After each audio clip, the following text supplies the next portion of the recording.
Well, we finally reached the finish line of another marathon election cycle that was filled with many twists and turns. As we all know, former President Donald Trump has won his second term, becoming the second president in history to win non-consecutive presidential terms. As with any election, there are people who are happy with the result, people who are unhappy with the result. And of course, a lot of that has to do with their money, especially when it comes to retirement planning. Well, investment advisor Brian Mirau joins me today. And Brian, now that we know that it will be the Trump administration coming back into the office next year, what might viewers today be expecting? Well, happy to be here today, Nicole. You know, one key area that we've been watching is taxes. You know, obviously, the two main candidates have had different ideas when it comes to taxation and its role in government. You know, and a lot of people probably have questions about what will happen with the current tax rates, which a lot of people know of as the Trump tax cuts. Now, they're set to go back up as to the previous rates at the end of next year.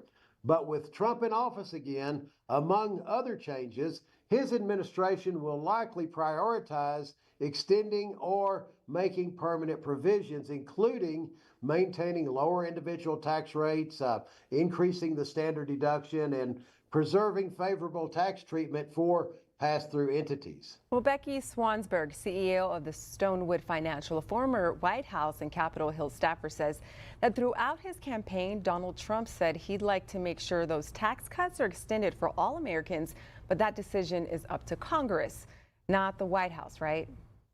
Well, that's right, Nicole. You know, presidential influence can shape tax and other policy discussions, but it's Congress that has the ultimate authority to extend or modify tax laws.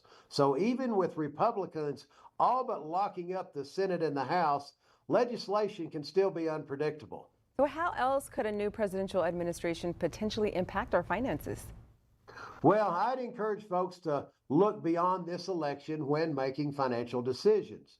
You know, markets are always affected by presidential elections, but history shows us that markets will normalize over time. And the key is not to make emotional decisions. You know, these are important results, and they can lead to important decisions being made, but ultimately, your financial and specifically your retirement plan should not depend upon an election. And now, with our government's current debt level and mandated spending, we're not just one election away from fixing all of our financial problems. The key is to have a good long-term plan.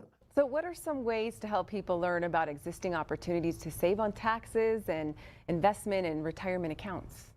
Well, Nicole, many times there are opportunities in an individual's situation to save on taxes. You know, if you have investment and retirement accounts, you know, there are strategies available to reduce your tax burden over your lifetime.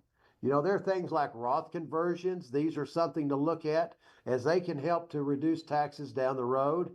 And these can reduce also the forced distributions from your retirement accounts, like your traditional IRAs, your 401ks, and other Section 400 retirement plans. And when these distributions are forced to come out, they come out as ordinary income and they're completely taxable. You know, strategies like qualified charitable distributions, these are a good option. And this is actually where you can have your required minimum distribution sent directly to your charity. Brian, is there anything else you'd like to leave us with today? Well, Nicole, you know, today's federal income tax rates might be the lowest that you'll see for the rest of your life.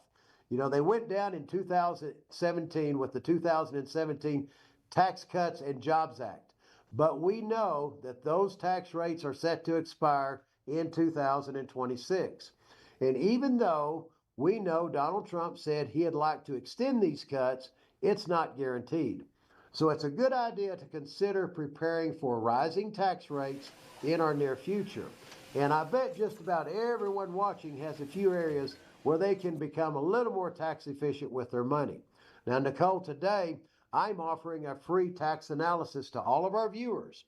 And many times we can identify strategies to reduce thousands of dollars in taxes throughout retirement. And Nicole, one more thing.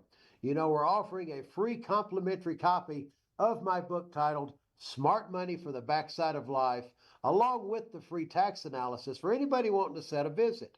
Now, in my book, I talk about many aspects of retirement that folks deal with on the backside of life, especially taxes. All you have to do is text RETIRE to 915-233-2904 for your free tax analysis, and you can set a visit to receive a copy of Brian's book, Smart Money for the Backside of Life. Again, that number 915-233-2904 and text RETIRE. You can also visit their website. Brian, thanks so much for joining us. Nicole, thanks for having me today. We'll be right back. Smart Money is sponsored by Mirau Capital Management.